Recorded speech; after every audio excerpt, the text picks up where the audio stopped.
54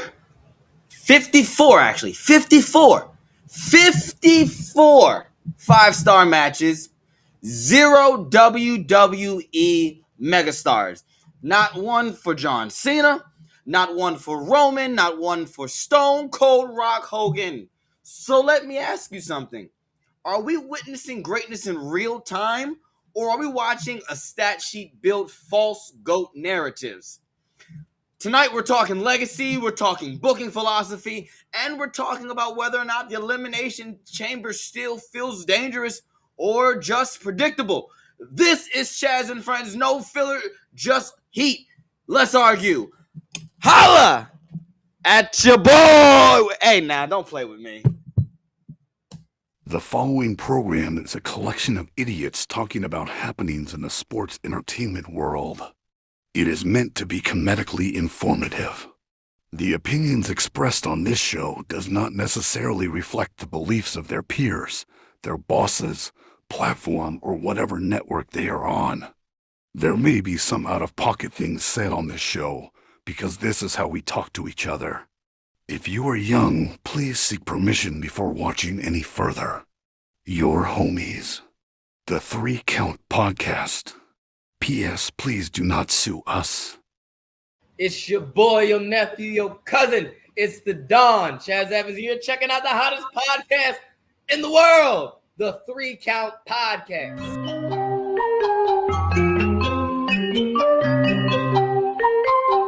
Hit him with a 3 count. Pin him to the ground and the crowd go wild, man down, know what y'all like. Hit him with a 3 count. On the top row, crowd already know how I fly him to the flow like. Hit him with a 3 count. And your boy real chicken. Before we get this show started, let me tell you something. All right? Y'all gonna stop playing with me in my face. Y'all gonna stop playing with me. And like I'm reading my code open and I have the stream in picture in the corner. So I'm reading everything, like, so I'm looking down, going to do my whole holla at you. Wait a minute. So I'm looking, I'm gonna see how I look as I do it, because I'm about to move my vision up to the heavens as we deliver this hot fire debate show. And I see you play with me right in my face. And I can't, and I hate y'all. I really do. I love y'all and I hate y'all. But you know what? It's all good. It's all good. You know what? It's all good. Twitch, you're not at fault. I take you out of it. You're fine. It's the other two fools on this. What did I do? You cracked up. That's what you did. You were cracking up. You almost fell out your seat. You almost had another medical emergency again. The way you were cracking up just now. That was the best. And then, and then Cliff over there, he's the evil mastermind of everything. Got there, Dr. Evil. Oh, you're see, there we go. There we go. Okay. Yeah, you tell it, man. Preach it on.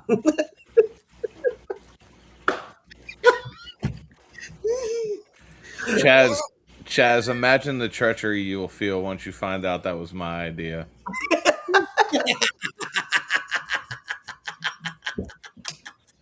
You're all fired. You're all fired. I'm still here. Yeah, enjoy editing the show. You're right. It won't get edited. All right. So yeah, 4 or 5 minutes in, that's how we're starting the show. So you can already know this show is gonna be really good. If you didn't already know, I am your boy, your nephew, your cousin, the Capital Region's best kept secret, and the Dawn of the Mid-Atlantic, and the host of the hottest debate show in all of pro wrestling. Ladies and gentlemen, welcome to Chaz and Friends, but it's not about me. It is about my friends. Let me introduce to you first. He is the landlord of the Dog Pound. He is the man that runs this show because, as we clearly see, I have no control over my own show. So, ladies and gentlemen, he is your current reigning and defending SWA Crown Champion. There it is, big old Bluey right there, ladies and gentlemen. All right, there he is your current reigning and defending champion right there. Can't wait to see him defend that belt. When is that show? April. Yeah, first week of April. First week in April. There we go. Excuse me. Be on the lookout. I thought you listen. Hey, you QB1. I figured you had the date offhand. QB1. I thought you had to. You just I'm look not. at me No, like, I'm WR2. I'm WR2. Oh, WR2. he's WR1. No. I'm Hey, selfless. yeah, he's the most I'm the most selfless member of member of the PI. Yeah. Who's As you can WR1? No. I'm WR2. Noah is WR1. Oh, okay, that changed. Okay, that's he's WR1. Okay. Man, you putting Jaden in the slot? Yeah, listen. First of all, that man is the running back. That's the king. Okay, King Henry, Prince Machiavelli. All right, crown him. All right, I got Big Boy Mac. All right, I can't even call him Big Boy no more. He didn't lost so much weight and didn't put on so much muscle. Can't even call him Big Boy Mac anymore. Like, When are you gonna put on muscle? when you put on a tan, how's that? Yeah. Shit. He said you're fucking Pretty pasty. fucking tan, homie. So I was about to say, like you don't live in Florida, like in sun. that could happen in a week. Only iguanas and all. Anyway, ladies and gentlemen, let's get the intro. That's Red Dog, ladies and gentlemen. All right, Yeah. he's the host of the critically acclaimed interview show Now Into the Ring. Right there, that's the guy right there, Red Dog. So let me address something right off the top of the show because I put it up on Facebook, but for some reason a lot of people are like, What do you mean? What's going on? So 2027 will be my last active year full time as a try to make it as an indie wrestler. Like it's just gonna be my last year. Reason being, little one is going to be a junior turning into a senior, and I just want to spend as much time as I can with her while she makes the transition into the college life. So, it is what it is. 2027, December 2027 will be my last month working. So, Who's your last match? I'll still be doing a thing, but yeah. Who's your last match? I don't know. We'll figure that out when we get there. Are you going to do a Red Dog retirement tour? Do a red over time. I mean, I know it seems so far. Like people were like, "Hey man, we gotta book you. You gotta come save Santa, and you gotta." Shout out to OWR for putting that out there. And then other companies around that I've wrestled for has been like, yeah, let's talk about it. I'm like, all right, let's talk about it. But so we'll see what happens. I don't know who my last opponent is. Maybe we'll do a tournament. That'll just Okay. All right. if Cool. you win this tournament, You cool. get to say cool.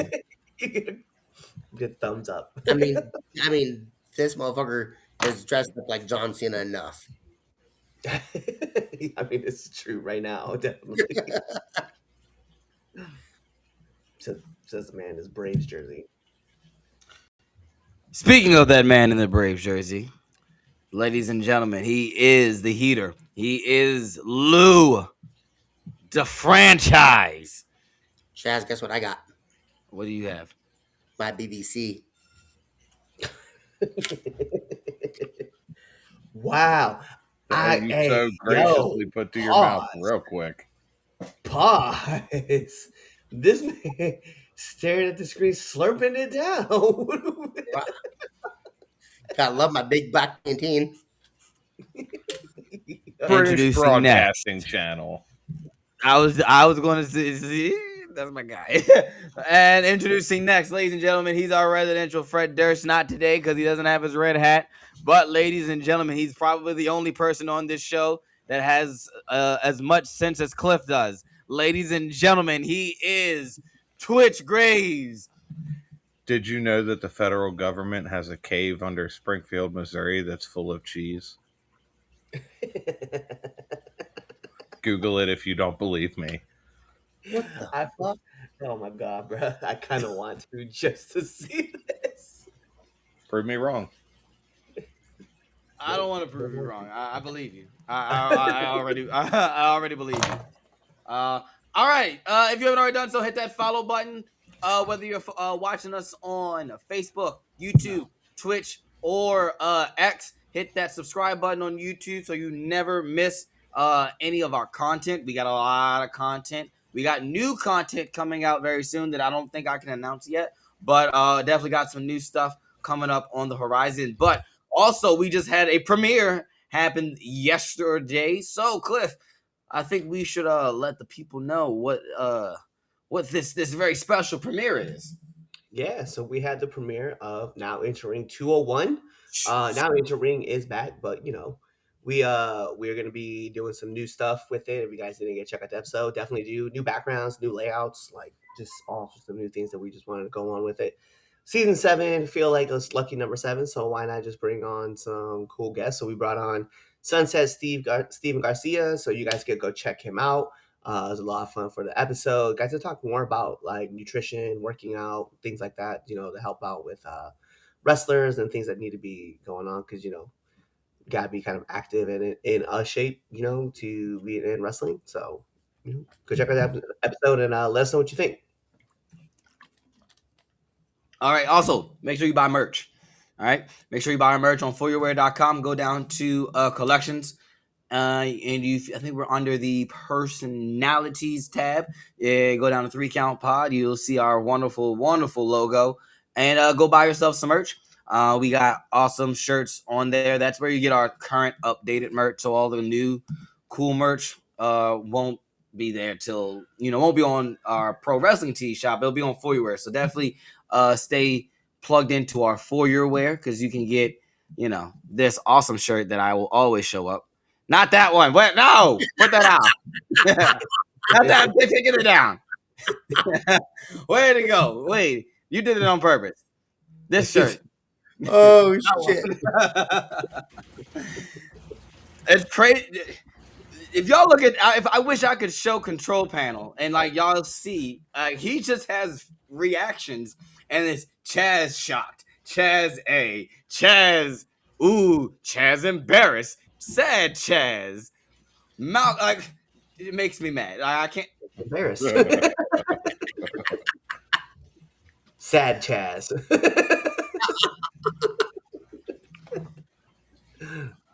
Can we get through the show? Just Wear buy some our out merch. from Chaz. Buy our merch. Just buy our merch. Just buy our merch, man. All right, let's get through this. I don't even know what we're doing on the show. Let's go temp check. Run it. Just go. Temp check. Temp check. Hit the button. There it is. You can't even find it because you got a bunch of pictures of me up there.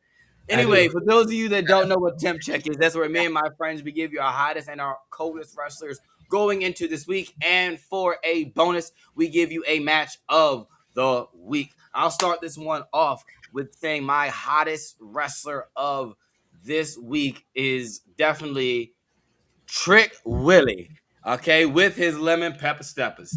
I'm going with Trick Williams, okay? Yeah, Trick Williams is over. He's over, and you can't deny it. He's over. He's a heel, and they're cheering him. Like the whoop that Trick is it's something that's it's gonna catch on even hotter than what it is. You just wait until WrestleMania rolls around and you have Las Vegas and the entire stadium yelling "whoop that Trick." Like just wait on it. That's my hottest. My coldest wrestler of the week is Kenny Omega. On the flip side of that, my match of the week is Swerve versus Kenny Omega. Two dudes who were just cooking, and they were cooking with grease. I mean, me and my family all were popping for this match. We sat and we watched this match. The boys got to stay up. Listen, Chase got to stay up late to watch Swerve versus Kenny Omega, and we were popping for it. Fire match. Yeah, that's my match of the week. What you got, Cliff? Let me go. My hottest wrestler of the week is actually he's also a newcomer to the roster. Let me give it to Javon Evans because that boy be bouncy and he got a win over Gunther. So how can we not pick that man, right? Match of the week, I do have to agree. Match of the week definitely gotta be Kenny Omega and Swerve. I mean, I think we knew going into that match that was going to be a fire ass match, and it did not disappoint. So I'm definitely here for that. And then my coldest wrestler of the week, it's going to be Dominic Mysterio because my man can't get a win at all, and he's the IC champ. Like, what is going on with this right now, man? This is ridiculous. So, gotta go that route. Oh my! I forgot I had a 2B just because you reminded me of that. My 2B, as far as the my coldest wrestler is Kevin Nash. Oh. Yeah, yeah. Kevin Nash. Yeah. I forgot. And I looked at my note and it was like Kevin Nash, and I had like a picture of the middle finger, and I was like, oh yeah, Kevin Nash. So yeah, Kevin Nash is also my coldest wrestler of the week. Go ahead, Lou. What you got? Hottest of the rest of the week. You both said it. I was a toss up between Bouncy and Whoop That Trick. Match of the week. I'm right at par on you guys. Kenny versus Swerve.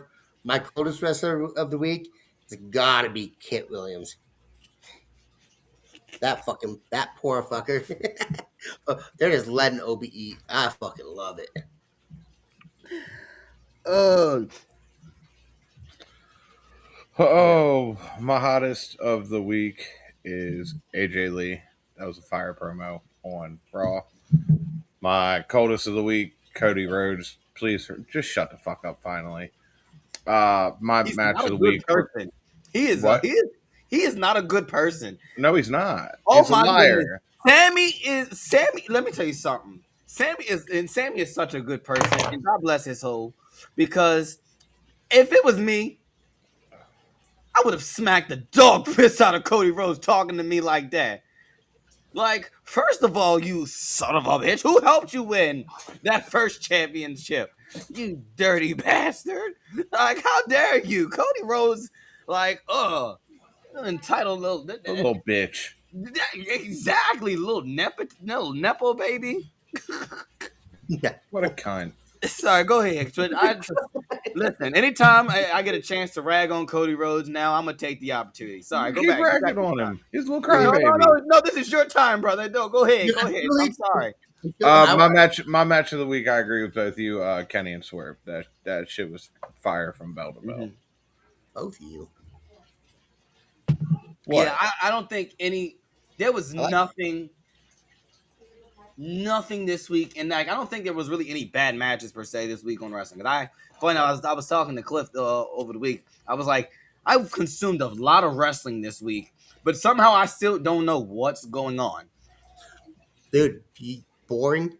Dude, for me, that women's triple threat, that Kiana one, that was boring for me. Yes, yeah, I absolutely agree on that. There was a lot of wonkiness, a lot of like miscommunication, and it shows. And I guess it goes back to what John said recently on excuse me, on O'Shea's podcast. He was like the house shows, and I've been hearing a lot of people say it a lot. House shows are where you get better and get the reps, and so that shows. It's starting to show on the E level, whereas you didn't see a lot of this miscommunication as far as on the E. Like you just didn't, because you had the house shows, and they were probably these matches they were doing. And actually, it is that some of them house show matches, they are just condensed versions on TV. So I think I actually Sheamus and Roman, one of their pay-per-view matches I saw live at a house show on the holiday tour in the Baltimore Arena. It was a tables match, and then I was like, wait a minute, they did this same spot 2 months ago. Yep. And it's like, wait, oh, I get it. We were practicing, seeing what works. So you definitely can tell nowadays where like the house shows and like how much they really did matter. But yeah, I agree with you, Lou. That match definitely was, probably the most boring match. It wasn't bad, but it was definitely on the side of things. But that goes to the problem though with like WWE like is out here like raising the the pricing, like the tickets and stuff like that for these shows. But if you're gonna promote a premier product, then you need to have premier Yep. like wrestling on it. So your wrestling has to be crisp. Everything has to be crisp if you're gonna raise the price up. Otherwise, what are you doing? Like you might as well just like for those who are gonna come at me in the comments, it is what it is. Go to the indie show. You're gonna get some fire matches, and you're still gonna get you'll get some mistakes. Like lot of mistakes. Yeah, a lot of Yeah, mistakes. you sure will. And for the price that it'll cost you to pay for one WWE ticket, you can watch and get food and buy merch at one of these shows. Yeah. Hey, support your local indies. Look, come support Fight Club. The weather on the East Coast is kind of sucks right now, and which is why I'm on the show. And I can't open this case. I really wanted to open this case. So yeah, come to the indie show. I got comments. Anyway, Myself. all right. Go to the comments. Let's see what the comments are. Stuff up. I think that's all regarding all your faces. Mike Jackson, hottest wrestler of the week. I'm not gonna front. Like, yeah, I like that too. I think about Kevin. I think he tore his quad during the interview. Had to have. Coldest, whoever's gonna end up in that stupid box. Oh, Chris I know Jericho. who. No. Nope. No. No, don't No. tell me. Don't tell me. I don't want. If y'all know, don't tell me. I want to find out next week. You can see my live reaction on the watch along. Tommaso Ciampa would be hilariously funny, and also probably break the internet and probably break the wrestling world just because. That's why he gave up the title so that he could, right. So he could go do it. Yeah. So he won't be at Collision. Dudes, it's not real. It's still real to me. Still real to me.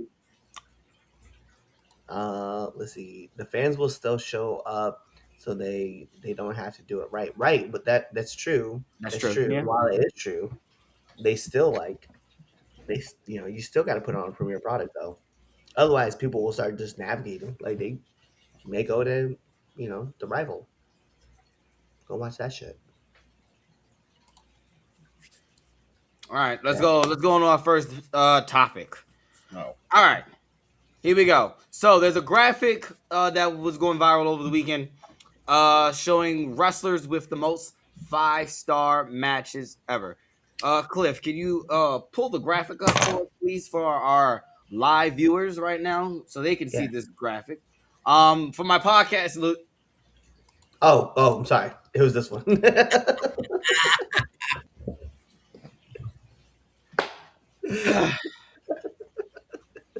Anyway, so this graphic has been going viral, and along with this graphic, there are numbers, and these are the wrestlers with the most 5-star matches ever. Will Ospreay has the most; he has 54. Kenny Omega and Okada are tied with 31. There's Kobashi, Kawada, the Young Bucks. Who else is on there? Kyle Fletcher's up there. The list goes on, but there's a discrepancy. At least I think, and at least it's an alarming discrepancy. And there's not one WWE star on there. Period. Now the internet is saying that this is one of the bases why that people call Will Ospreay the GOAT. They say that, hey, he's had the most 5-star matches ratings ever. So boom, he's the GOAT, right? So we're asking tonight, is the 5-star system identifying greatness, or is it shaping history based on one person's preferences? All right. So does match quality outweigh star power? Well, let's kind of put that into mind. Let's start with this one off with you, Twitch. What you got? I think this whole star rating thing is bullshit to begin with. I think this is. I don't really know how to describe it. There is a argument that the E does not put on as high quality matches as other places, that it's just post production that makes it look good. There's arguments that it's vice versa, but I don't really believe that in the entire history of WWE they haven't produced one 5-star match. I find that very hard to believe. So that right there should tell you that this whole rating thing is null and void. Like, it's favoritism Yeah, I agree with you because like I think I look at it like this: there are like just think WWE stars who don't have a 5-star match. Like you gotta look at like, you gotta tell me that Rock don't have one, Flair doesn't have any. You gotta Shawn tell me Michaels. Shawn. Like AJ Styles isn't on the list. Cena doesn't. Right? There's no Roman. Like no. Like Hulk Hogan doesn't even have one. At least like by 80 standards. Like they're they're like what determine. I think for like me is like what really determines 5 stars. Like and I think that's one of the big things is what how does one determine what gets 5 stars, what gets 4, 3? Like, how does one determine? Is What it are, like how much you pop? Because, like, if we being for real, Cody versus Roman at WrestleMania 40 should be a 7-star match for me. I mean, I was hopping doing somersaults. I was bumping with him. Like I was very into that match. So I don't know, man. Ugh. What you got? What you got, Cliff? What do you think? Oh, I mean, I'm actually looking at most of the matches that have been deemed 5 stars, and WWE actually has 24. 24? 24 matches. Only four of 24 them have been over 5 stars. So the most recent one too was John Cena versus Cody Rhodes. Um, at SummerSlam? from yeah, SummerSlam night two. The most recent match was actually AEW's Swerve Strickland versus Kenny Omega, which we were all just talking about how great that match was. Gave him five and 2.5, 5.25 stars. I So mean, can you before you get to the point, can you how many does let's just per se somebody like a John Cena, how many does he have? so I don't have the numbers based off the wrestlers That's all themselves. okay. I'd have to go through and look. I got you, got you. Um, what I can tell you though, I think it is kind of crazy that it's obviously based off of one person's personal opinion, right? This isn't like we're identifying like specialized, like we're looking for something special, right? And apparently this is what Dave wants, right? Because in New Japan has 106 stars, 106 5-star matches, and 42 of those are over 5 stars. And we know Kenny Omega has a couple of those, right? AEW, AEW, which has been around that long, has 63 5-star matches with 27 of them being over 5.5 star or 5 stars. And then WWE has 24 with 4 of those being over. Well, WWF/WWE has 24 with 4 of those being over 5 stars. And WCW, which we talk about a lot, 7 matches have been rated 5 stars with 1 of those being over 5 stars.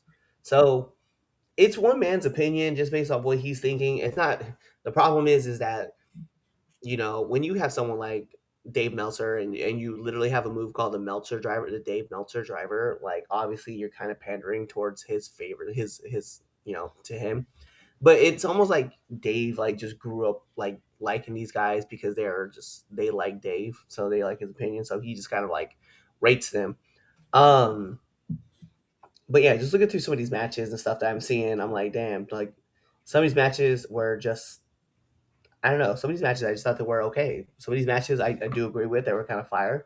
But like we got the Street Profits versus DIY versus Motor City Machine Guns on SmackDown. That was rated a 5-star tag team match, right? And that was a Uh, five. I know exactly what match you're talking about. And I mean that match deserves 5 right. stars. Io Sky versus Rhea Ripley versus Bianca Belair at WrestleMania Night 2. That's also rated 5 stars. So I don't know. I feel like he kind of gives them fairly out, but also like when they go over 5 stars, I'm like, all right, man, like this is ridiculous. Like, what was it like? Is John let me see is The Rock and Hogan a 5-star? I gotta go back and look. It's I'm not. flipping through all the It's dates. I already know. You guys can. I already know the answer. It's not. I already know the answer. It's not. I know he didn't. I know he didn't. But anyway, go ahead, Lou. You can give your point. While he looks up, I already know the answer though. Okay. It's not. And I'm in the same boat as that Twitch. match is 5 stars. Like you said, um, Twitch nailed everything on the head. I just the star system is stupid. It's in my opinion, it's useless. Like I'm not. here saying that was a 5-star match. It was a fire match, cool. But I'm not about to rank these matches based on stars. Like, was it a good match? Yes. Was it a bad match like we called earlier today with women's qualifier? Yes. But the star part of that is garbage to me. Give you an answer. No, it's not on there as a 5-star match. Told you. Okay. But in the 2000s, to be fair, in the 2000s though, only 7 matches got 5-star matches. In the 2000s, so we're talking like between 2000 and 2010, or Yeah. 2000. Okay, so yeah, that decade, Yeah. which is bullcrap, because let's I mean, let's be for real. Redacted versus Shawn Michaels versus Triple H, right, at WrestleMania, is a 5-star match. That's a To you. 5-star match. To you. But are you? So you would you argue say that's not a 5-star match? I'm not arguing with Who you. did you say? You're arguing with Dave Meltzer. Redacted. Chris Benoit. Chris Benoit. God dang it, Chris Benoit. Yeah, I'm versus not, Shawn Michaels versus Triple H. That was like but a 10-star. I mean, like here's like See, look, and he's going 10 stars. Exactly. So here's a match. And Here's a match that out 5 stars. But here's a match on the system, right? Samoa Joe versus CM Punk at Ring of Honor. Like, we know how great that match was. It was a fire ass match. TNA's Christopher Daniels versus AJ Styles versus Samoa Joe. Again, another fire match. Like for Dave to give those matches 5 stars, like he must have seen something that did it. AJ versus John Cena at the Royal Rumble. Okay, in 2000. Ooh, what year was that? Whatever, y'all know which one I'm talking about. But that's a 5-star match, and I bet you that's not on there. CM Punk versus John Cena at Money in the Bank is. No, I didn't say that match. No, sir, don't you move the goalpost. John Cena versus AJ Styles at the Royal Rumble when Cena won. That was when Cena won 16. When they stayed, because they stayed in the ring the entire time and had a classic, not a 5-star match. Bullcrap. Anyway. What year was that again? I want to say it was 17. Or it was either 17 or 18. All right, let me look. I'm literally. It was January 29th, 2017. Okay. No, it's not on this list. No. You want to know why? You want to know why? Why is not on there? Because how do you put that match as a 5-star comparatively after Wrestle Kingdom 11 when Okada versus Omega happens? Like, you're literally saying that. You know what? You know, can I be honest? So let me keep garbage. So, and I'll give you this: hindsight 2020, right? Hindsight 2020. Looking back on it, that match is better than the Okada match. Sorry. Oh my god, bro! This match. Sorry. And I stand by. I remember because look, I watched that match because that was prime time era of my yearly, like during like the holidays. I was like, oh yep, I gotta stay up for Wrestle Kingdom. Now I'm too old to do that crap. But like, I remember watching that match. Looking back on it now, and then no, man, I'm sorry. AJ versus Cena was a better match. Sorry, you can have sorry. In the same time frame. Dave Meltzer is fucking high. Go on Twitch. Can't hear you. You're just like muted. Uh-oh. Yo, my man's on serious mute. Fuck it, we'll do it live. Yeah, we'll do it live. No, we cannot hear you now. This is the perfect time to plug in merch. Well, no, we can go into some How about you? You know who else is on this list? It's that 5-star match. Who? Dijak versus Keith Lee at PWG. No. Fuck you, Chaz. First of all, whoa. What do you mean? What do you mean? No. Never say no. Hold on. PWG. Are you gonna tell me their NXT match was better than their PWG match? Which, yes, I am. Yes, I am. Yes, I am. 100%. I'm gonna tell you it was. Okay. And that match was good too, but that PWG match was fucking fire, bro. All right, go ahead, Twitch. Boo this man. Go ahead, what? Oh, what you about to say? Give Something? his fucking No. opinion. Oh, you weren't saying anything? No. Oh. I was just trying to say John Cena only has 2 5-star matches, and And that's none why. of them are the ones you've named. And that's wild. That's wild. So get over it. No, because that's Yes. because this rating is the 5-star ratings is a bunch How of bull does crap. the goat? We how don't does- need to rate any. Like I feel like it's just we It's- don't need to rate come on. matches. You can We do it. don't need to rate matches, and I think Get it that's, out. That's the issue. Is this How does we don't the need goat- to rate matches. Say Let's it with just your watch chest. them. Let's How does just the goat not watch have any them. star Let matches? We your already feelings talk be about known. booking. We already talk about people not booking a certain person, and we already talk about Yes. the drama behind the scenes and why Preach. such and such. What? Who cares about the 5-star matches? Let's just enjoy wrestling. Moving You on to the literally second debate preach. topic. How does going. how does the goat have no 5-star matches? You got 2. He's got 2. Right, and how many does Kyle Fletcher have? Exactly. Like 9 million. And he's Exactly my point. Kyle fucking Don't you Fletcher. yell the at fucking me. goat. And I love Kyle Fletcher. Kyle Fletcher is that don't dude. fuck Kyle Fletcher too. He's probably the next like Randy Orton of this generation coming up. Like Okay. he's gonna be that guy. But like, come on now. You mean to tell me that Kyle Fletcher in his young career got more 5-star matches than the GOAT himself, Mr. You Can't See Me, John Cena? That's no. Lay off.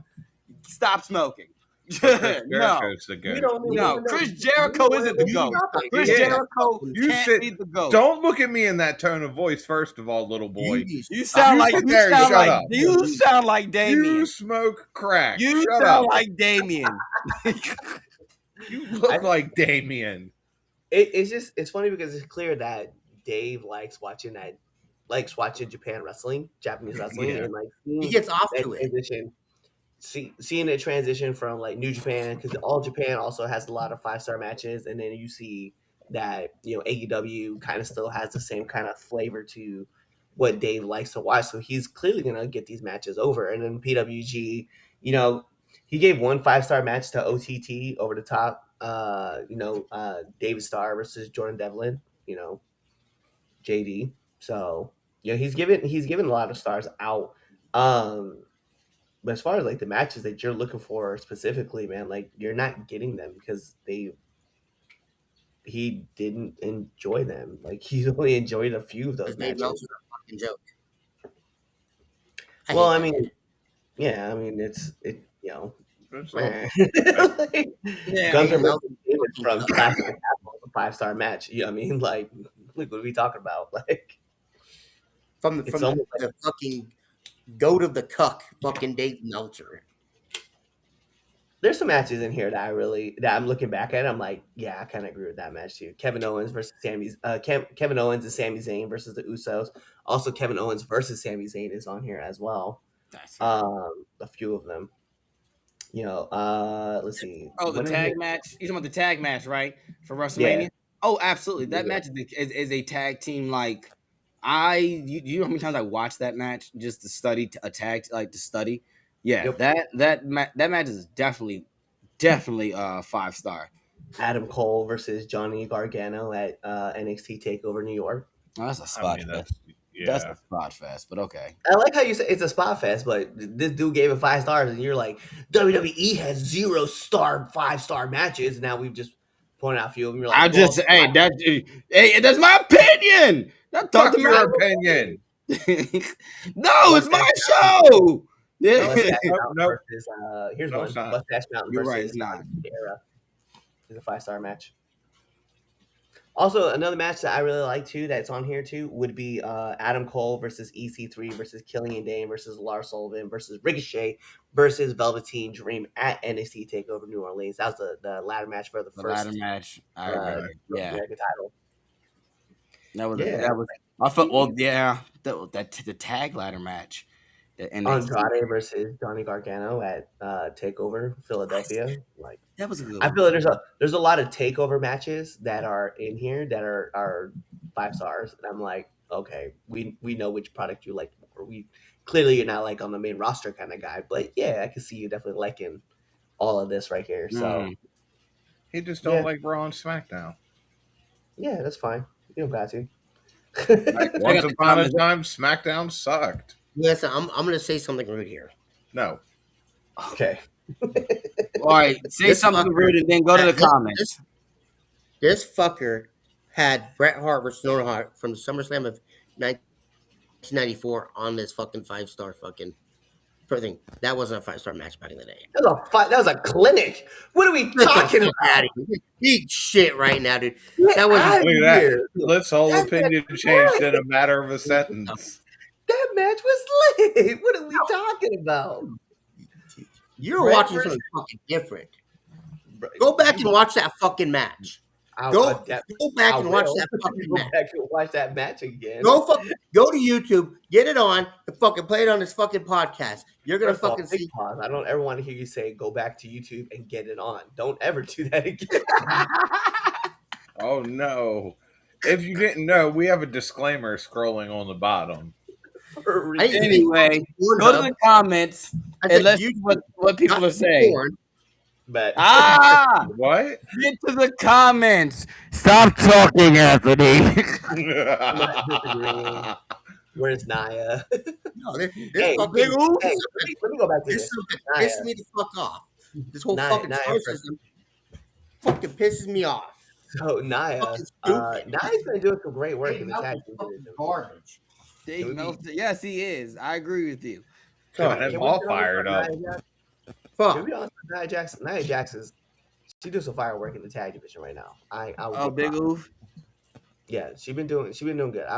I get it, right? We can talk about she busted open the Jade Cargill, whatever. But Big oof. Hey, The I steps think busted big she's open. on fire. How many did Gunther have while he was still Walter before the E? 0. None. I can tell you that right now. And guess what? I can give you one that he's had. It was actually at What Culture Pro Wrestling, and him versus Will Ospreay, in England was actually quite fire. It's on YouTube. Dude, I fucking enjoyed Gunther or Walter versus Ilya when they were slapping the shit out of each other. And I agreed that match was fire. Based on one person's preference, Nia had a 5-star match. No, she's had 5 1-star matches. Boom. That's Think point, of mine. point to you, Rich. WWE limits guys like Knack. They did it with Brian, and I missed that last part. So their chances of having a 5 stars are less. They do really produce the show a lot, but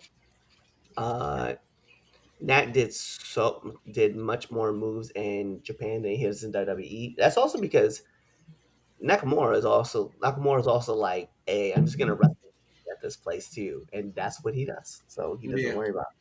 5 moves of doom does not equal 5 stars. Well, in that match with AJ Styles, There was more than 5.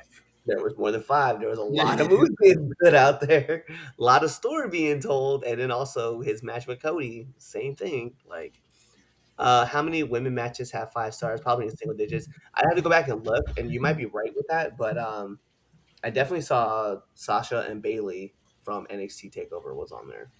So no match with a dusty finish or a cheat to win should not be a 5-star, and there have been a few that I think would have been without the run-ins. Probably a lot with like Roman, especially. That's because AJ carries anyone he wrestles. He does carry a lot of good wrestling. He can hold that down. You know what happens when you don't put 5 stars on the 5-star matches on the list? You make the list. That's right. That's one. That has a whole different meaning nowadays. Oh wait. Yep. Oh wow! I I caught on as I was reading the Oh comment. yeah, And then you said it. I solid. went, "What?" And then I saw his comment, and I went, "Oh wow, that's a good one. The I like shock that one. factor counts. If so, That was a even good though it was a minute less, less than a minute Goldberg versus Lesnar. You know what's funny about that match, the 45-second squash match with Lesnar and Goldberg, it was exactly what needed to be told in the story at that yeah, time. yeah. It was a good match. I liked it. It was a lot of fun to watch. Welcome to Blake and Friends. That's exactly what it is. Yeah. That ladder match with EC3, Dane, Dream, Sullivan, and Cole. I think that was everyone. Yeah, Yeah. that was crazy. The fuck? No way Lou said something rude. The next championship with Ilya. Yes, Ilya. He's so gangster, man. He's everything. All right. Word. Let's move on to topic two. Topic two. So, Finn Balor, right, is in the world title picture. He's been in there for past couple weeks now. But here's the issue with it. Fans and I think a lot of people feel like the WWE constantly gets him close to the top. And once he gets there, they always seem to pull him right back down. He's always in the mix, but he's never the guy. So, what are we watching? Is this smart long-term storytelling, or are we watching a talented main eventer slowly become the almost guy? All right. Let's start off with you, Cliff. What you got?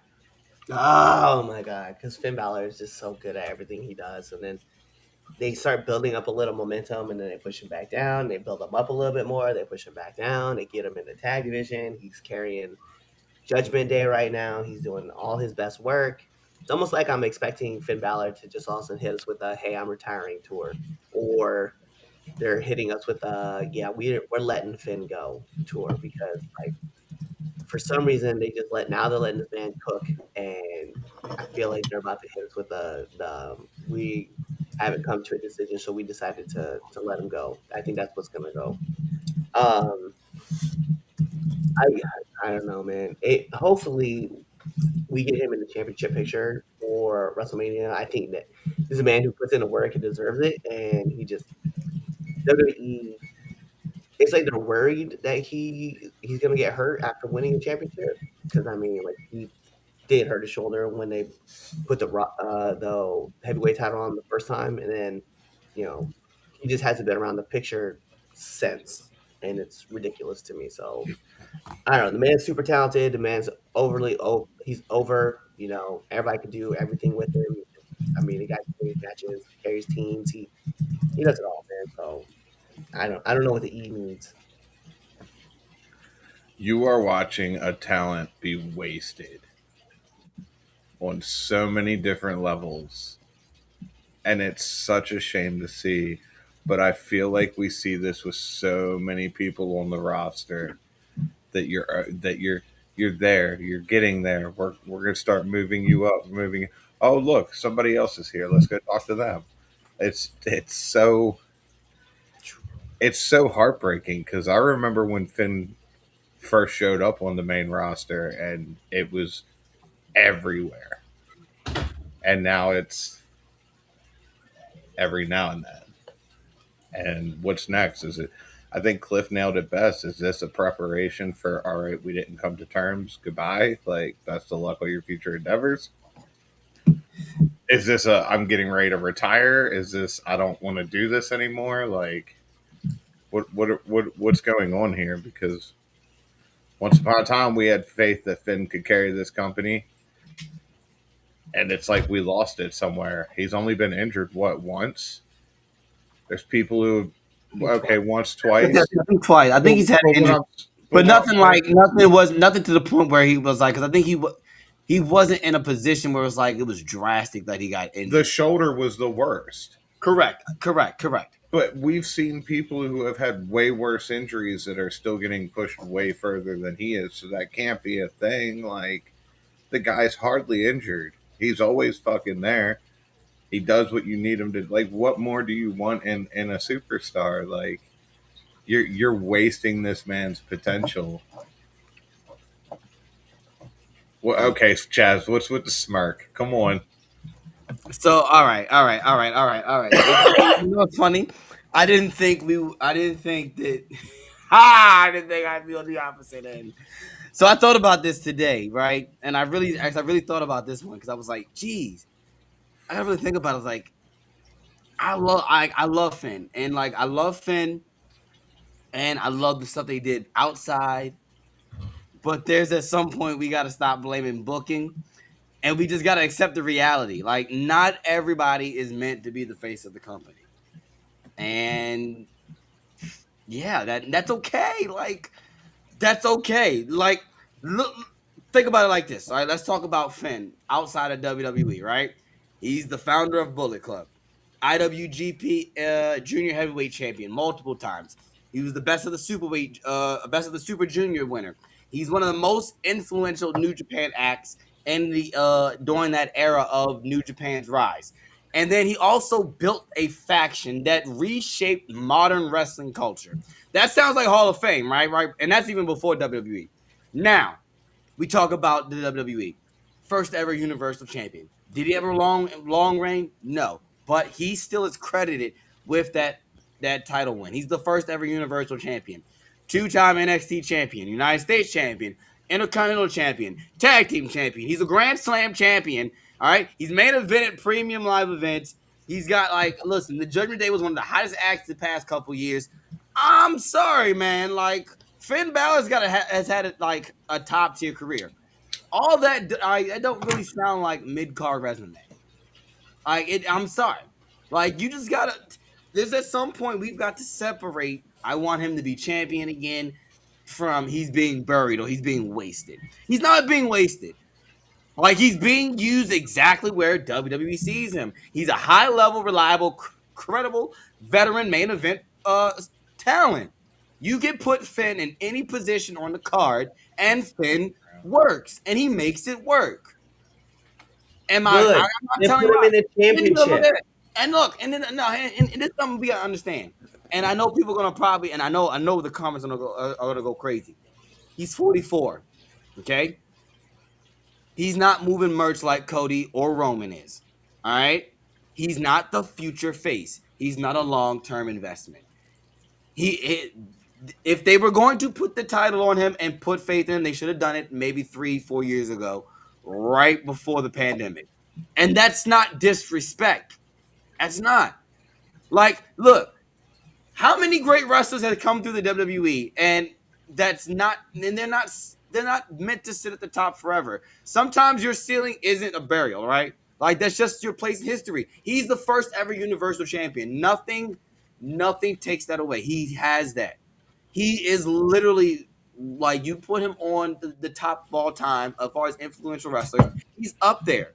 Like, give it to me like this. Would you take the belt off of CM Punk right now and put it on Finn?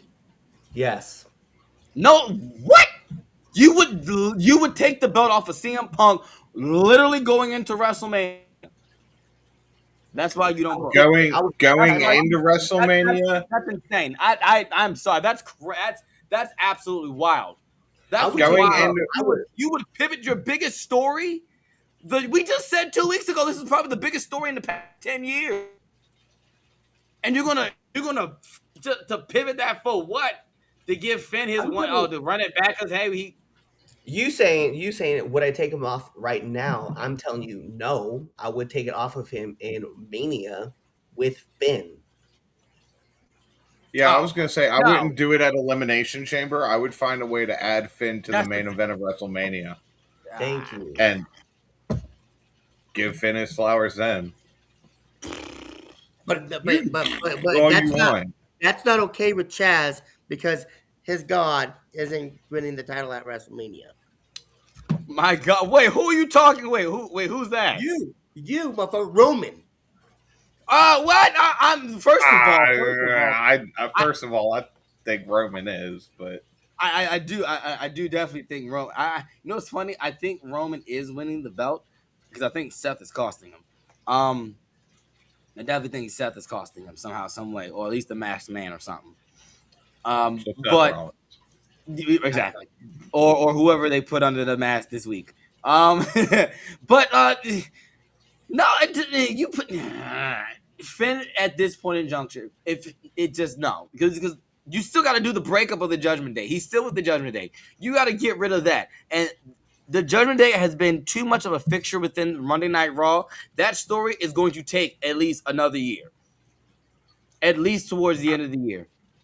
That's your summer story. If you're gonna do that, if you're gonna break Finn, which I think is what we're doing, that's gonna take at least a year long. We can do like what they're planning and probably have Dom versus Finn and Mania. You can do that there and then. He's still got to go through JD because no, Finn. We gotta let it go. Let it go.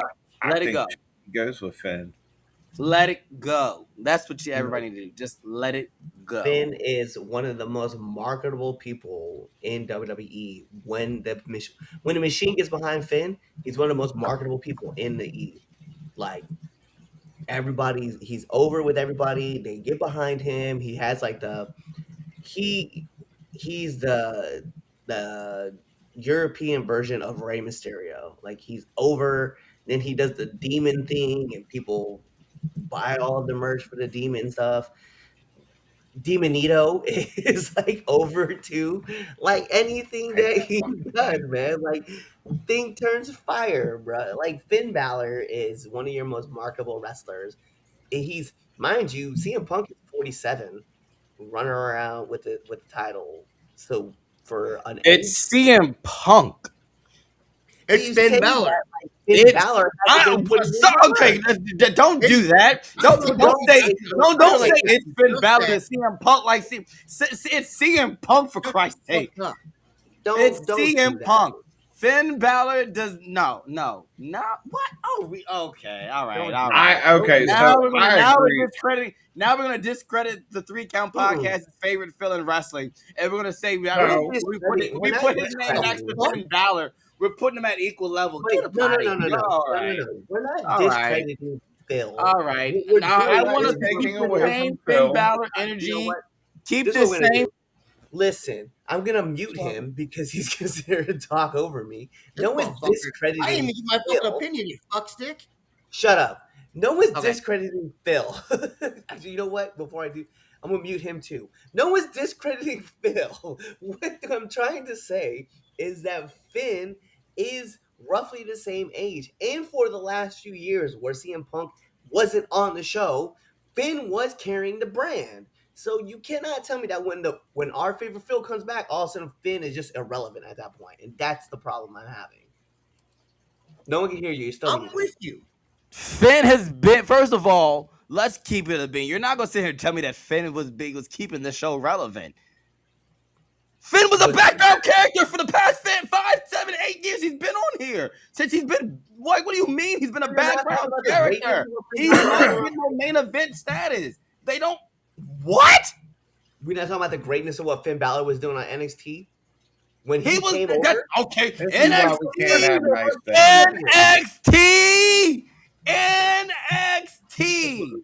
You are putting his NXT run over the main roster is wild.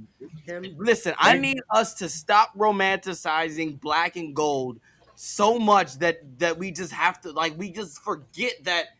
What? No! Black and gold was great, Cliff. I get it. I love it too. But it was not the greatest era ever. We got to stop romanticizing it. It's now my microphone's messing up. The power cutting out his house. Make sure you buy our merch and follow us on all sorts of social medias.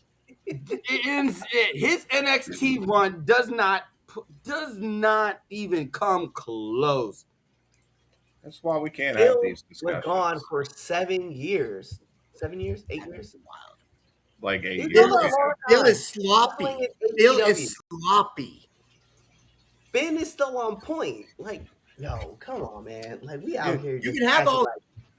Oh my God! Really? You fucking dickhead? Wow, he moved out him. here acting like Finn ain't. We out here Damn! Now I got demoted. Fucking Phil is sloppy. Finn has been on fucking point from day fucking one. Name a fucking time where Finn was fucking not doing the fucking moves correctly, fucking screwing up. Dude, Phil is sloppy. He has star power. Congratulations. He has branded him star power. From moving from the WWE to the UFC to AEW back to WWE.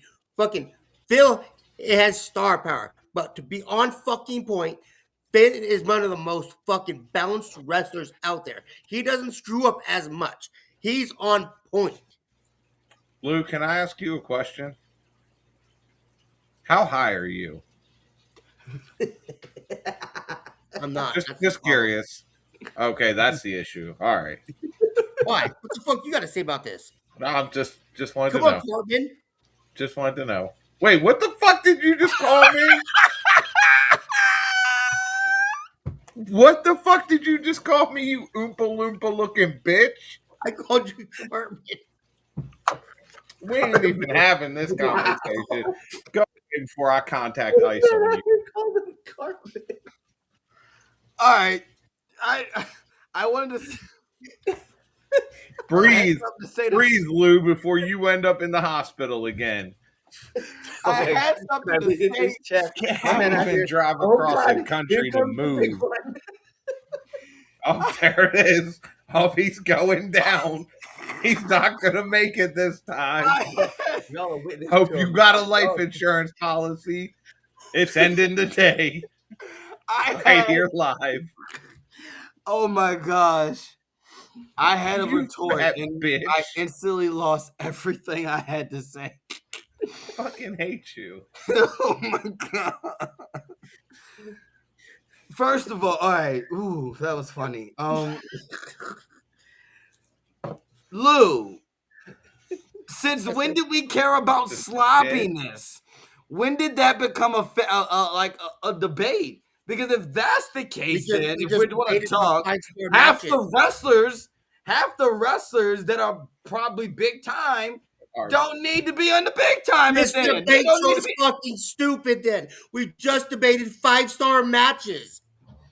All you of this fuck- is how stupid if fucking you high want are to you? pro wrestling. All of it is Get 'em, Lou. stupid. Get him, Lou. How fucking Get high him. are you, Let him Curly? know. Get him. All of it is Your stupid. fucking Jerry Curls. Welcome- You got welcome that to- right. Bringing Jerry Curl back like it's 1983. Anyway, We just debated fucking 5-star matches. You don't see no sloppy matches on those except for Owen Hart versus Bret Hart. But that match is not sloppy. Here you go.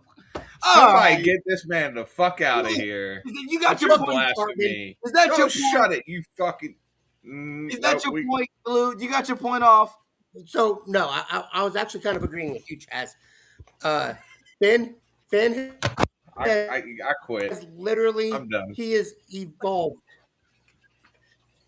Control Finn needs his flowers. I agree with Cliff. He was the champion for 24 hours after SummerSlam in 2016. He needs his flowers. He needs that title run. He deserves that title run.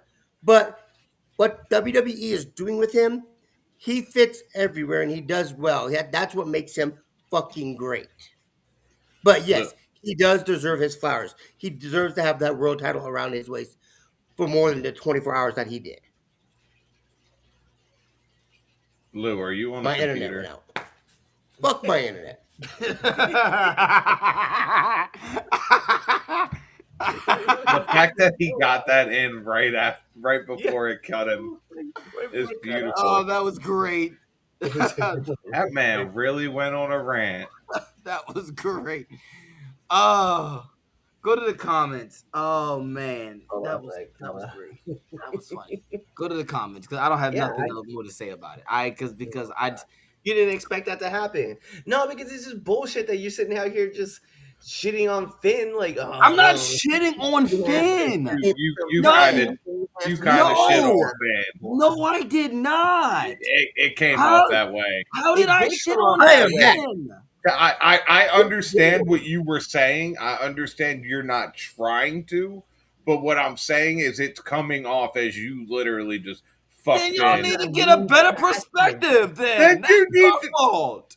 How much of that did you hear me? I hate this show today, Cliff. You're Oh, we the heard only nice everything. one here. Like we heard everything. We are like, oh fuck, my internet went out. We heard that, and then you cut out. My internet.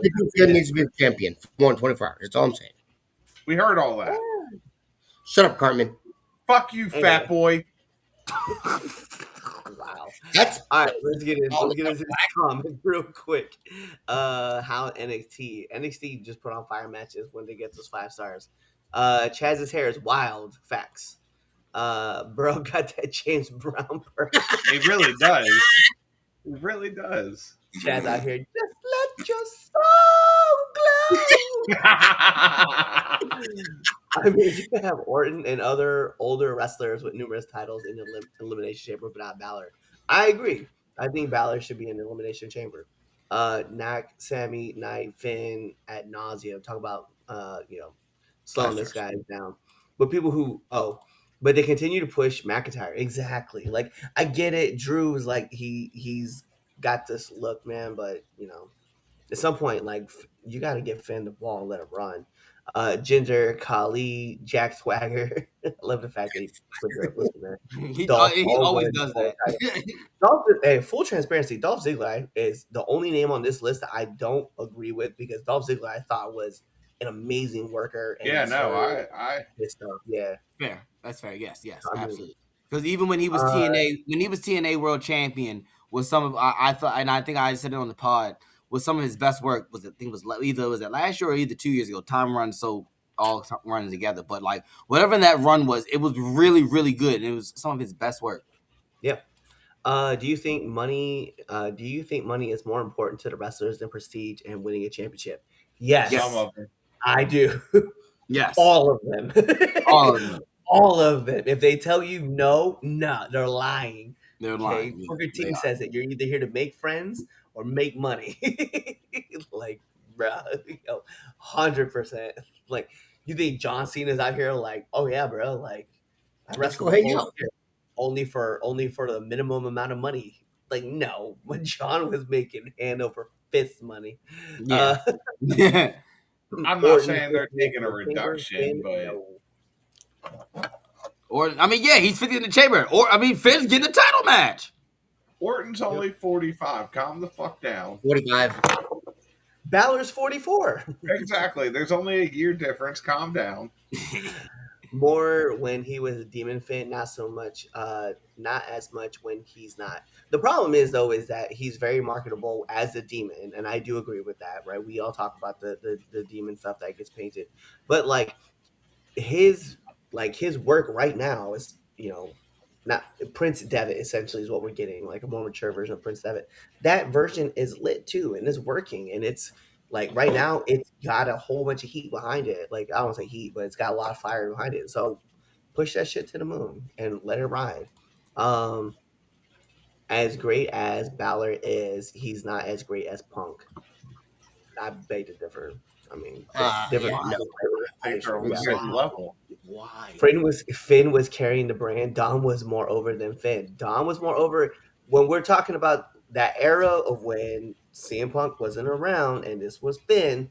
This was Finn, and Dom was only there as the second guy behind Rey Mysterio. That's fair. At the time, That's fair. Dom is at the time. No, he's right. Yeah, don't What do that. is Finn so we're talking Thunderdome. Yeah, we're talking about a bunch of different eras of that. Like right as Thunderdome What was Finn doing? He was running as a demon. Like he was doing this thing in there. When? Had him on, he did that once. Roman versus the demon. With Roman, and the rope buckled on, and the rope went out. That's carrying the brand. Do you remember who talked about that? Finn did 2 weeks ago on Raw. And again, that was the last time. And if what you want to count okay, and so maybe 2 because you can count the Edge match. Chaz, do me a favor. Sit the fuck back. No, because this argument has legitimately become stupid. Like what? He carries the brand. Finn Balor hasn't carried anything.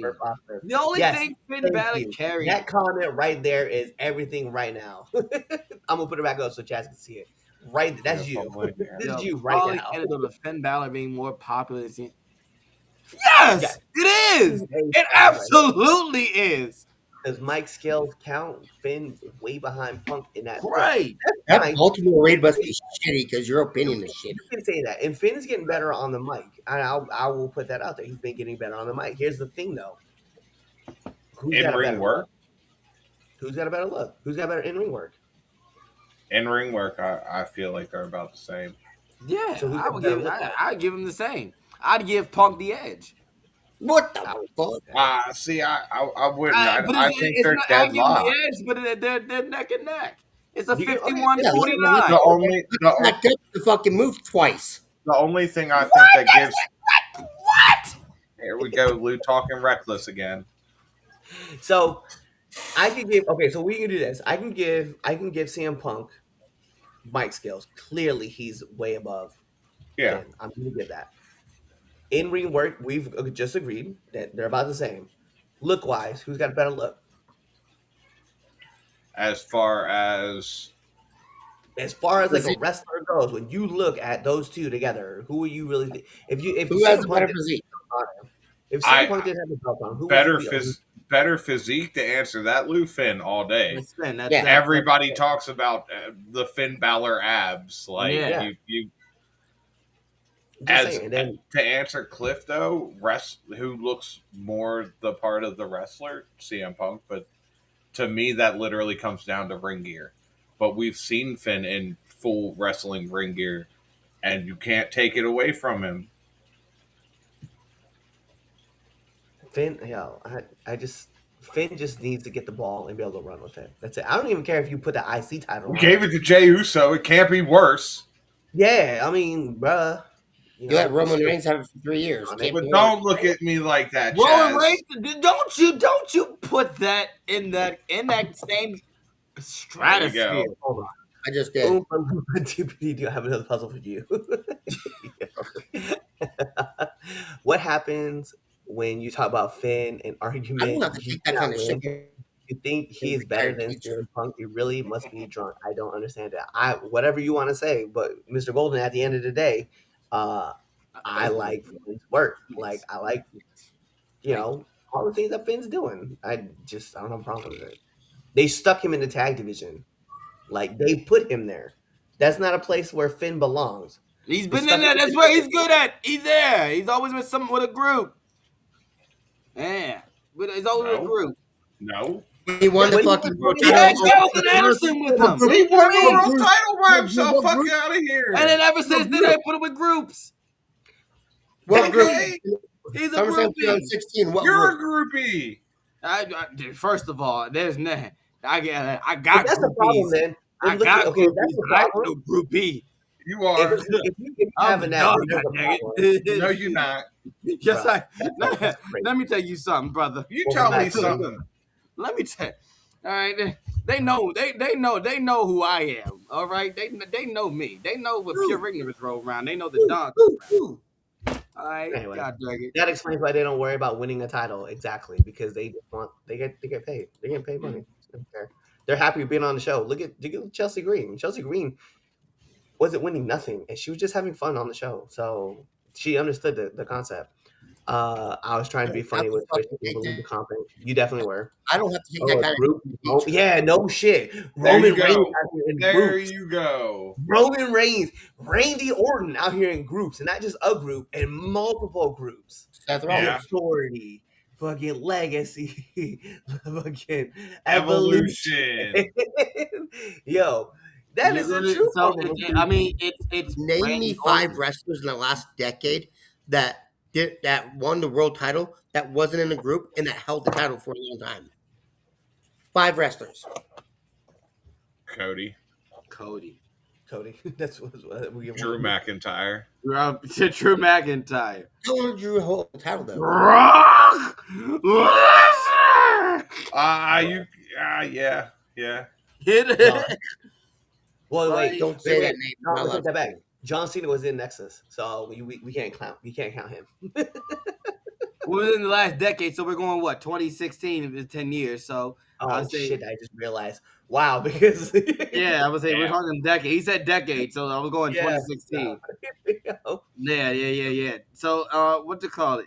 No, Bryan Danielson didn't have a long run. Well, yes, he How- did. He did. Yes, he did. Oh, yes, Kofi Mania. You're right. by holding Bryan the Danielson. title for more than 7 months. That doesn't happen in normal.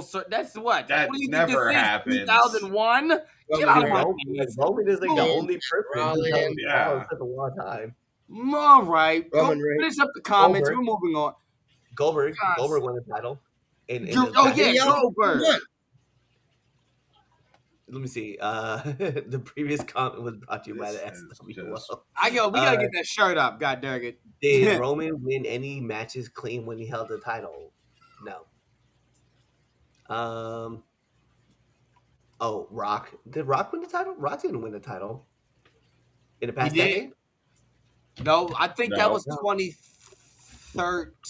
That was 2013 because I was still When I was still in high school. the Royal Rumble. Yeah, I was still in high school when because I was in high school when Rock won the title. Never. I like how Chaz has to go back and say, I think I was in high school for that. He's like, yeah, I was a senior in high school when that happened. Like, Yeah. Like if we all do it, like I like with me, I'm like, oh, that happened when I was in Iraq. I know that date. like legit, like everything, like legit with wrestling. It's like it's literally is defined by eras for me. It's like, all right, it was the backyard high school era. I was like, all right, wrestling happened when I was in the yard. All right, there was the underground era when we were in Jim's building at the time. We were around the building, and then there was this pro era. Like that's how wrestling is. It's like everything is in pockets of like 5-year gaps. If I never had to step foot in that building again, it'd be too soon. Well, you don't have to because they don't even have that building no more. They're in a whole other building now. Oh, are they? They're in the hood. Well, not really in the hood. They're not in the hood. They're not. It's not. I'm being facetious. We'll talk about that. I'm over here. Oh yeah, we'll talk about it later. Mr. Golden said I was in high school too. Yeah, in Yes, 1901. he was.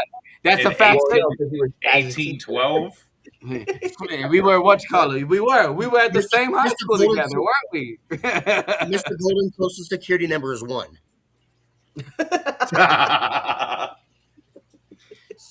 I made a joke back in the day with I was on commentary, and I had said that I was so old that my social security number was 0.5. Like it was the decimal. It was the decimal 0.5. All right, let's go. We have another topic. I promise you, we do. Really? We do. Crazy enough. We still gotta talk about this. I know that topic 2 was very, very, very. I didn't think that would go that way. But all right, cool. Last topic. Here we go. Finn Bálor. No, because we egregious ass comments. My egregious.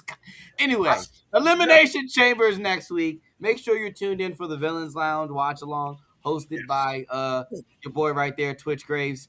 We'll be watching Elimination Chamber with you all, so make sure you're tuned in to all of our 3 count channels to make sure you check out Elimination Chamber with us live. Our watch, even though WWE is trying to cancel watch parties in Chicago, they can't cancel us. So definitely tune in with us for that one. But once upon a time, the Elimination Chamber, the match felt career-altering. It felt brutal. It felt unpredictable. It felt like somebody's life was changing inside that structure. But lately, some fans feel like that this is just a stop on the road to WrestleMania. So we're asking, has the Chamber lost its aura, or are just fans just numb to spectacle in 2026? So this one off, Twitch. What you got? It's kind of a mixture of both for me. I agree. Once upon a time, we would all agree that the Chamber was probably the most violent match that they had, next to, street fights and shit like that. But I think because we see it so much now, we see it twice a year with the women now getting their Elimination Chamber match and the men having theirs. I feel like maybe it has lost a little bit of the. I feel like it's like Hell in a Cell. Hell in a Cell feels more like a nostalgia thing to me, when I feel like we can all agree when Taker threw Mankind off of the top of it, it felt like a more diabolical thing than what it is now, sitting back and looking at it. I kind of feel that way about the Chamber, but I still would say that it's probably a career altering match. Any match though is dangerous if given the circumstances of what we have all done at one point or another, except for Lou, I don't think. Like it's just I think it's the repetitiveness of seeing it too much when you only saw it once in a while. Chaz, what do you got? Don't attack me. Well, no, go ahead, Lou. No, you don't get to dictate this. No. Go, Lou. First off, don't attack me. I've done backyard wrestling with Cliff. I'm not attacking you. I just didn't know. I'm going to attack you and tell you to shut the fuck up. Shut the fuck up, Carmen. It's my turn. Fuck you, fight me, fat boy. With the most part. What the fuck do you mean? My mean, you are round. You can't breathe without a chance. Shut up, Carmen. Mute this motherfucker. I'll mute myself. Thank God. About time you shut your fucking mouth. It's a nostalgia thing now. I mean, I think it's more WWE is protecting their wrestlers from being injured from things. That's why you don't see the Hell in Cell as much chaos as it was back in the 90s. You don't see the spots where like Goldberg spears Jericho through the fucking glass. I think it's just for now. Now it's just a stop. It really is. It's not as dangerous. They've played that down. What the fuck did you say, motherfucker? All right, so all right, I'll go. Look, man, listen. Let's be for real. Elimination Chamber isn't a career-defining spectacle anymore. Let's just keep it a buck. It's not.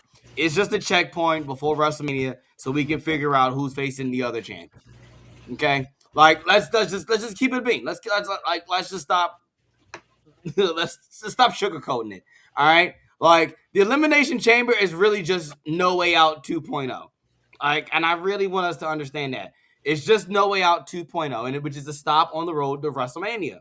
Like the Chamber used to feel like dangerous, chaotic, career-altering, unexpected, and now it just feels like another WrestleMania qualifier match.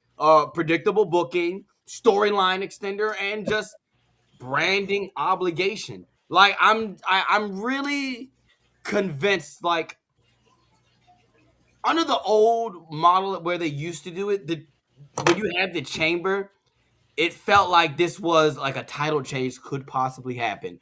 Remember when the championship was on the line? Yeah. In the Elimination Chamber? I like that because you never knew who was coming out of that match the winner, right? Always there was a chaotic twist. Remember when Shawn popped out the underneath, super kicked Undertaker? Jericho ends up winning the championship after he wasn't even originally in the match. I mean, now we already know how Mania is going before the match even starts. So it's like, it's not really who survives the Elimination Chamber. It's really who advances to WrestleMania. And I feel like that the Elimination Chamber is no different than just the Royal Rumble. It's just another match that gets you into WrestleMania. It's literally the consolation prize for not winning the Royal Rumble. It's like, oh, poor baby, you didn't win the Rumble. All right, win some qualifier matches, and hey, we'll bring you in the Elimination Chamber. A match more dangerous than the Royal Rumble. And hey, if you win, go ahead. You get to WrestleMania. Like, it's not, when you already know like how WrestleMania is going to look before Elimination Chamber starts, it loses its effect. It's just going, it's just procedural at this point. Okay, we got to get through Elimination Chamber before we get to WrestleMania. And now this is not a knock to say get rid of Elimination Chamber. Like, I don't say I wouldn't get rid of it. I'm just saying let's stop pretending it's unpredictable. Like, brand it to what it used to be. Like, hey, this is a dangerous match. Put it for the belt. Put it back at SummerSlam. Don't have a whole show named after it. That's what I say. And then how we do for the Hell in a Cell. Bring it out when we need it. That they're doing that for the Hell in a Cell. They got rid of Hell in a Cell. Do that. Only come bring it when you need it. But it's definitely lost its aura. Just call the show No Way Out and then move on. All right, go ahead, Cliff. What you got? You making faces at me? I Go want to ahead. hear This this. fucking guy says, bring it at SummerSlam, but then also was like, but bring it when it's necessary. Like, that's the whole Well, no, point. I'm just saying. No, I'm saying don't.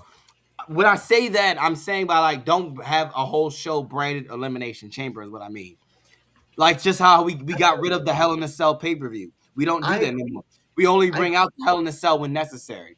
Like for example, the CM Punk Drew McIntyre per se. That's a what you call a mat or a feud that deserved it.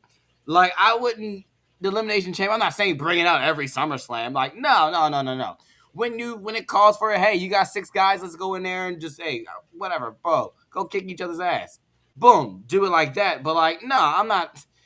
No, that's what I mean I mean, by just put so it back here's at my SummerSlam. thing. Like, I think for me, what I think needs to happen is that you got to get rid of, you got to get rid of, you got to get rid of Elimination Chamber, and you got just in general, and you got to have a tournament. Like, you do the stupid tournament for the John Cena match, and like who's gonna wrestle Cena. Do a tournament. Do a tournament, and then have the final two wrestle at No Way Out. yes, fucking Sunday Stop Night pre Heat. Monday Night Heat is crazy, Blue. call it Sunday Night Heat is pre-lash, like pre-lash before backlash, for lash. I don't care what you call it. Just call it something to just make it work. Like King of the Ring. I don't Velocity. give a shit what it is. I just want you to put a tournament together and let them run on a tournament, and just have a qualifiers, and then your final two can wrestle on the main event of the show, and We had that. that's what going on to wrestle.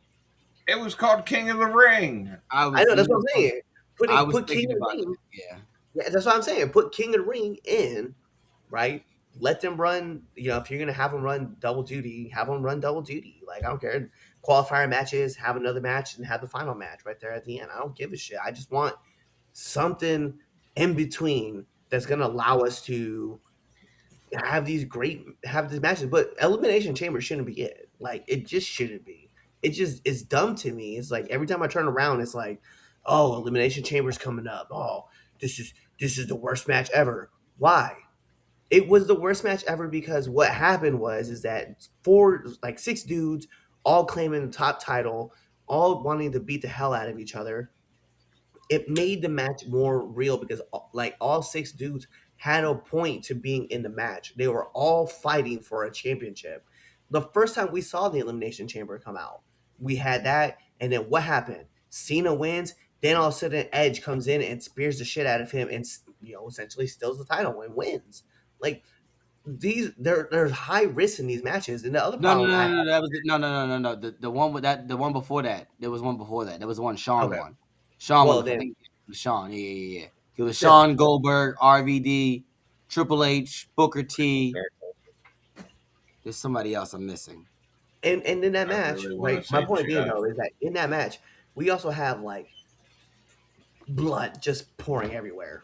Oh my gosh, yes. Sean, I guess I don't know if you think about it because I remember there's a picture of Sean when he held the belt and like my man because he had the short hair then and go yeah.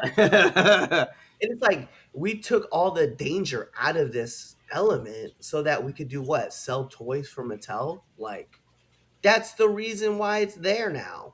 Like Yeah, I had the toy. I had the Elimination Chamber toy. That was I got it for Christmas one year. I was too poor for that shit. this is what yeah, I know. Me too. But that's the point though, is that like the only reason why we're not having any of these matches like as dangerous as they're supposed to be is because like people want to sell toys, like that's all it is. It's at the end of the day, and I have a problem with it. I'm like, yo, there.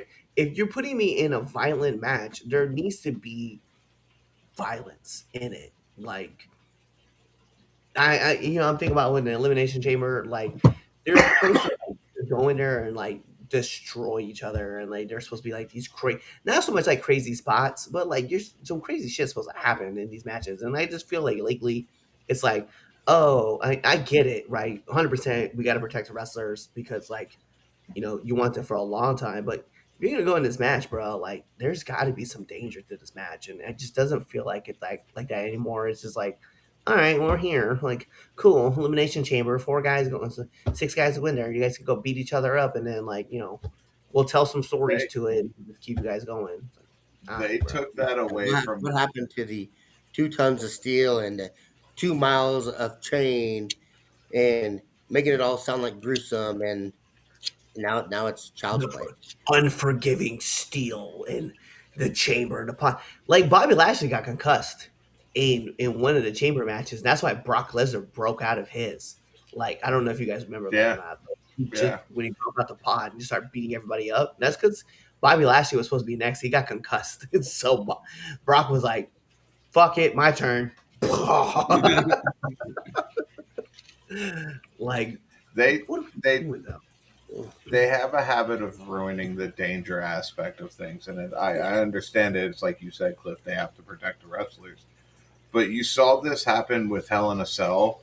When if you notice on the cage, there are now spots for you to legitimately climb up it. Yeah. Chaz, I have a question for you, Cliff. I already know where you stand on this one. I agree with you on it. You were talking about taking Elimination Chamber the whole show away. Would you do the same with War Games, since that's now every single year in place of Survivor Series? That's a good question. I already know where you stand on that, Cliff. We've right, yeah. down So that road. the funny thing is this: I'm also on the side of with Cliff, but that's Okay. only if you bring the 5-on-5 Survivor Series The tag. traditional match back. That's the only, and I'm gonna be honest. That's the only.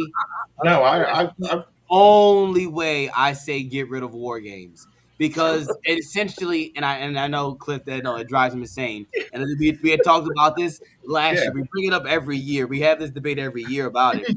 But it's just that's this generation. That's the Survivor Series tradition now, is the War Games match. And I know that like for us, some of us traditionalists who saw the original Survivor Series matchup, that sucks. But that match right there, it's War Games. I mean, you got the 5-on-5. Just put them in a cage. It gives it more.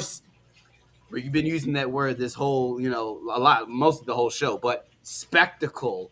When you put the cage and the elements up. So to answer your question, yes, if they just give me the Survivor Series, the 5-on-5. No, 5-on-5. So if you're just taking it out and it's just a regular old show, no, because it's still a big four, and I feel like out of the big four, you need to have something marquee. The Royal Rumble, you have the Royal Rumble match. Survivor Series, it's War Games. SummerSlam and Mania, you can get away with it because those are like your party. Like WrestleMania is the Super Bowl, and then SummerSlam is just hey, it's the biggest party of the summer. Like it's SummerSlam. The fuck, like that name alone sells itself. Yeah. But yeah. Yes, get rid of War Games, but it's like I said, only if you bring back this traditional 5-on-5 Survivor Series elimination tag. Oh, Mr. Golden is wild. I just saw. Wow, I just seen it. Pull it up. All right, we got it. There it is. I got it. Night of Terror puts Survivor Series Elimination Chamber Hell in a Cell War Games. First, so I don't disagree with that, but the thing is this: how would you get the chamber and the cell and the War Games cell in one arena? Not only that, War Games is 2 rings. Yeah. You're doing so. That's that. So look, you got to do it at a stadium. You have to do that at a stadium. You might as well have both of them set up next to each other, just ready to go. Like, there's no other way. Put the cage, put the roof on one. But then the problem becomes you're blocking people's views. So I want the old school elimination chamber. I don't want the box version. I want the No, old yeah. school, Oh yeah, The I agree. dome. big I round agree. dome. Yeah. Like I want that version of Elimination. And I'm tired of stop like painting the fucking chains. Stop it. Leave it the metal. It looks better, and bring the steel grates back, not that fucking dumb shit they got now. I'm just Oh, yeah. you talking about that stuff they got on On the outside. Yeah, I can tell you right now, that's if anything, if they change anything, that's probably one of the new innovation that'll never go away. No, I know. That's one of them. Yeah, that's I agree with you. But yeah, that's one of them. They'll probably if anything they'll regress everything back about that cage except for that. Because I promise you, everybody in that locker room will be like, "Don't you fucking change that goddamn padding on the outside." They'll have a whole line up at TKO's up. Don't you change it? Don't you change it? So but no, I definitely I agree with you on that one. Final thoughts on this one. Let's go around the way. So has it lost its aura, or is it just another checkpoint? I'm going with it. Definitely has lost its aura. It's just another checkpoint. We definitely we need to rebrand this February March in between pay per view between the Rumble and Mania. Bring me Roadblock back. Bring me bro. Oh, Yes. God. He Yes. really said that. Bring me Roadblock. What you got, Cliff? Yo, bring me Roadblock back. Yeah, because definitely Elimination Chamber has lost its aura. I don't. There's not an element of fear anymore of what it is, just because every year we have to go through it and it's like, oh, hey, Elimination Chamber, this was a great way for us to do it. Yeah, or bring me back bragging rights. I don't give a shit. Something different. Stomping grounds. I don't care. Just get rid of Elimination Chamber. Great balls of fire. Great balls of fire. Where if you set someone on fire, you automatically become the next person who gets to compete in WrestleMania. There you go. You get the next main event slot. Women's match is gonna be incredible. All right, go ahead, Lou. What you got? Yeah, it's lost its aura. It's just a stop to WrestleMania. Bring me back Unforgiven or Vengeance or something. They did. They're all NXT pay-per-views. That's what NXT has taken all the Attitude Era and Ruthless Aggression Era pay-per-views, and they all are specials on Tuesday night.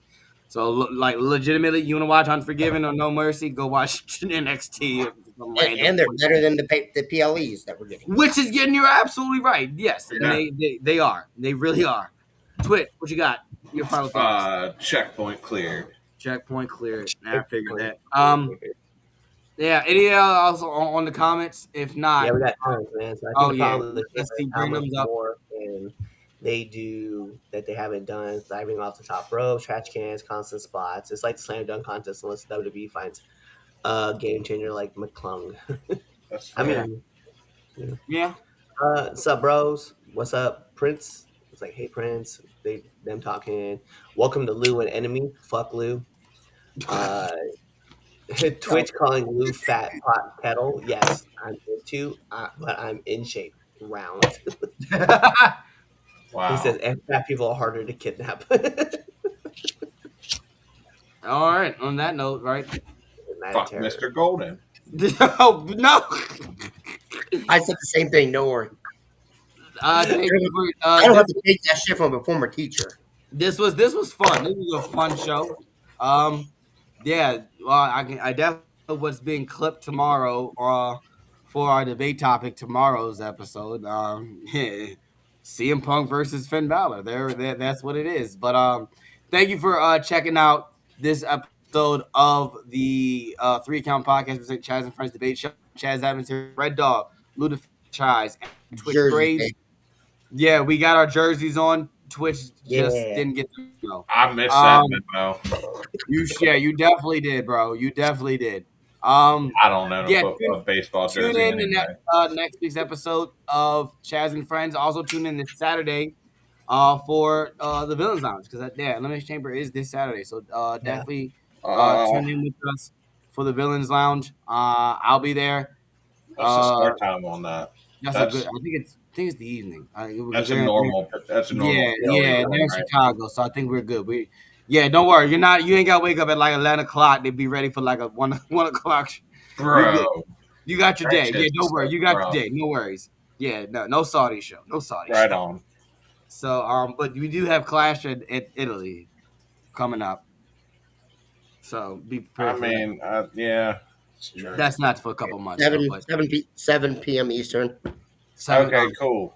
Yes, perfect. 7 p.m. to Villains Lounge. Gotcha. Who knows? Maybe Damien will show up. I need to stop bringing. You're just gonna keep wishing I gotta, on that. exactly. I just gotta let it go and leave it alone. Yeah.